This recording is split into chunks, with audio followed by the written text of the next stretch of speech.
Welcome to the bold analysis, ladies and gentlemen. I want to revisit the issue of the fuel because there is something that is still bothering me. And this is my question. So, if the subsidy, is it, does President William Ruto scrap the subsidy because of the World Bank red alert or because of the oil marketing companies which are owned by few well-known individuals in government that had been benefiting from the subsidies? Because there are two sides to it. While on economic front, people are actually defending it by the World Bank red alert that it's no longer going to be bearable. And by the way, according to, I've seen arguments on quite a number of analysts, economic analysts, saying that in December, the price of fuel, if it is not contained, it is going to retail at 200 per liter from the 179. People are now projecting that. It might even go beyond that. While there are also a section of the political class that opine that the subsidy that was being provided by the government was only benefiting few companies. So you'll be left wondering, are we removing it because of truly the World Bank red alert, or we are just doing a revisit? Now, Baraza, Kimilili MP, is adding a twist to it and is warning President Ruto that he should be wary of Uhuru Kenyatta's sympathizers, the civil servants and the permanent secretaries in different ministries that worked with President Uhuru Kenyatta that could be hell-bent to sabotage his government and may misadvise him and set him up for failure. I listened to that and I was like, wait a minute. Is this laying another ground so that when things go wrong, you can say that, look here, when I went to the ministry, I was told this and this, but after a few months or days, I realized this can work. And what I see, that there is a probability that someone will blame Uhuru Kenyatta's civil servants that worked with Uhuru too on the matter. But I want you to listen to Didmas Baraza because his argument is a very interesting one. I am concerned as a member of parliament who really fought hard to ensure that we have a paradigm shift from the previous government to the current government led by Honorable His Excellency William Samoei Ruto. But it's coming to the attention of very many people in this country that we have civil servants, especially the accounting officers, who are still sympathetic to the old order. We have principal secretaries, we have accounting officers who have not come to terms that we no longer have Uhuru Kenyatta as President of the Republic of Kenya. And they are likely to engage in things to do with the sabotage, implementing some resolutions or rather some policies that are punitive to Kenya. And I'm asking His Excellency William Ruto to suspend decisions by the majority of principal secretaries until he assembles his government in place. Because I am concerned that we have officers who are still sympathetic of the old regime, and they may approve things that are not in line with the manifesto of Kenya Kwanza government, and that we should be very careful, by allowing them to continue implementing what the previous government had planned. That one will make Kenyans perceive this government to be putting the wrong foot forward.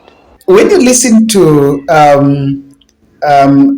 Didmas Baraza, first you can get an understanding. Something that you can draw from that is he sounds like someone who is already feeling that some decisions that are being made by the people around the president, who are, most of them are civil servants and permanent secretaries in these ministries, because he has not appointed his leaders, his people there, are misadvising the president. What does that mean? That maybe he's not comfortable with what so far President Ruto has been doing.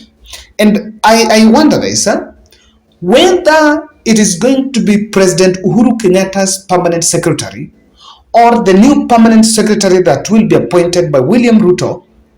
Some of these decisions are actually made by informed. They are actually data driven. You use the data. So whoever is going to interpret that data doesn't matter, whether it's going to be David Ndi or it's going to be a permanent secretary from another place. It doesn't matter. The fact is that really what is going on?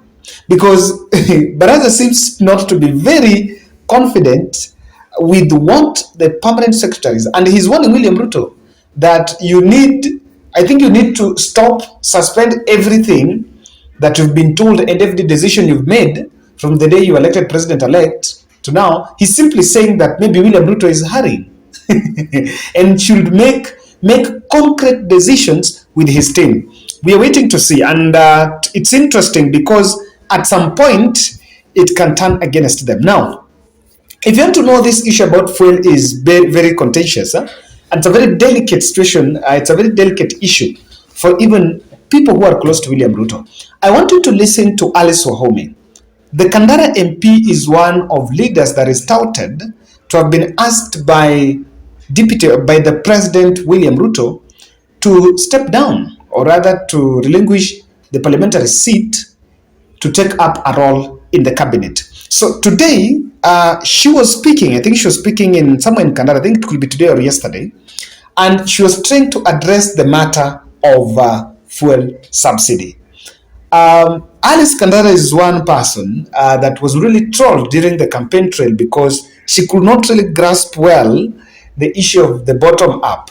So when I listened to this part, when journalists asked her about the fuel subsidy. Now I want you to listen to the way Alice Wahome struggled to give it a definite response, because what I was expecting is that she should speak the position of the government over the matter. And this is another interesting bite that I wanted to listen to. Niambie wa Kenya ya kwamba kama mjumbe wa Kandara, ninajua ripoti kamili ile rais wetu alipata juu ya bei ya mafuta haingemwezesha kurudisha bei chini. Lakini nafikiri hii kwa sababu ni kwa muda mchache, tukubali ya kwamba tutengeneze pesa haraka, ndio hii mambo yote alainishe vizuri, bei ya mafuta iwe ni ile bei tunaweza kununua na kuuzia watu tukiwa tunajua wanaweza kuinunua. Ni tuseme kweli, hii maneno ya mafuta bei kuwa inaenda juu, itaenda tu ifikie mwananchi wa kawaida. Lakini mwananchi wa kawaida anajua serikali William Ruto amechukua siku 2 iliyopita. Tarehe 13. Leo ni tarehe 15. Hatungeweza kumwambia sasa aendelee na ile mipangilio ilikuwa ya subsidy, kwa sababu hata wenye kumanage, waziri wa energy na principal secretary wa energy, ile ripoti wamempatia inaonyesha ya kwamba hawezi kuendelea na ile bei ambaye ilikuwa.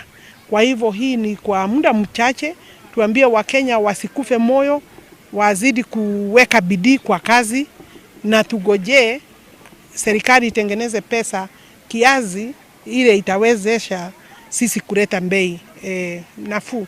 Now guys, if you listen to that, you realize that this has become the most difficult thing to explain. Now, I want to look at it, why this is becoming a challenge, even for William Ruto's close handlers to address. If you talk to a journalist, I have the luxury of having many of them, and I was talking to a BBC journalist just today, and he was telling me that, Kevin, when you meet a Kenyan politician, especially from Kenya Kwanza, na muulize kuhusu fuel subsidy, no one seems to know anything about it. And of course, we'll try to do some analysis on what exactly happened.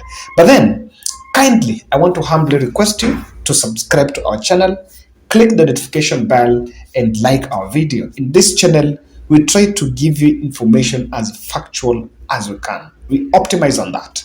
And so that you also happen to understand beyond what you see in the lenses. Now, the fuel issue, and it's not just about the fuel.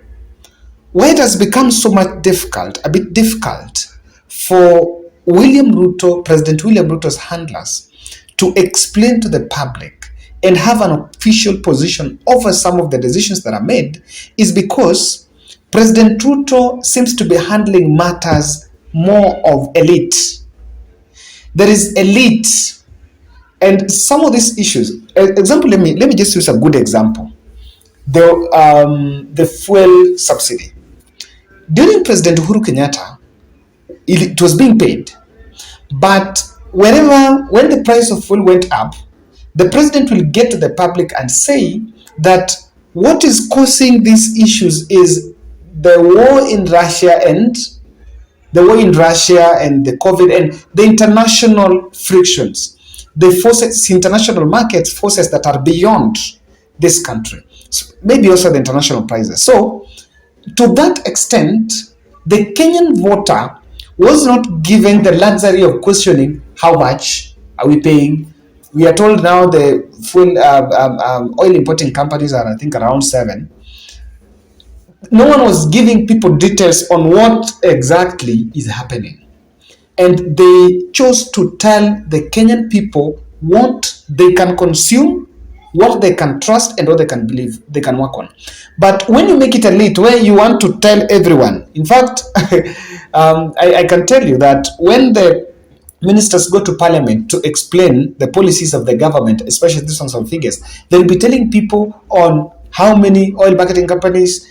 There is a lot of profiling of what is happening behind the scenes, and that is one of the challenges that is coming. Because if it could be easy, I remember during President Uhuru Kenyatta, Sabina Chege will say hizi vitu zimepanda kwa sababu bei imepanda hata majuu. Now, the fuel hike is going to affect other products, and without mincing my words, there is a twin sister to the fuel hike. That sister is called inflation. Because when people hear fuel, people think it's about boda, gari, nini. The petrol is their engines. It's a factor of productions. So companies that are producing goods will have to add kidogo. From next week, you will hear, realize there is a vitu zimepanda tu, and nowadays it's not done officially. Unaenda tu kwa duka na realize bei hii imepanda. You get shocked. Nowadays it's not done officially and on TV ati leo bei ya kiberiti imepanda, just like the one for fuel. I think even the one for fuel, but now the one for fuel is now been known. The critics package them as failed government from the start, and that is what they're fighting to undo. Raila Odinga and the Azimio la Umoja team are actually using that fuel crisis to package and to portray William Ruto's government as a failed government from the start. And now that is what the civil servants are trying to undo. So with that, it's becoming difficult because you want to defend the government and you don't know whether at the end of the day, maybe kama solution itakuwa. And the leaders don't have clarity. That's the point. They seem not to have clarity on how it works and what's the end game. You know, it's easy to defend. Useme, I have a clarity. Ukisikia Alice Wahome, actually she was not making a very definite point. Ije mtu unaweza sikia ugrabu useme sawa, hii fuel saita kwa juu, after 3 months this will be it. There is no clarity on the recovery plan. We have been told yes to tatoa subsidy, but some of the leaders that are supposed to explain some of these issues to the voters do not have a clarity on how it's going to work and how it's addressing the question of lowering the cost of living. Ladies and gentlemen, I don't want to spoil the soup there. I wanted to get it to that moment. We will revisit this at some time, and thank you very much for supporting this channel.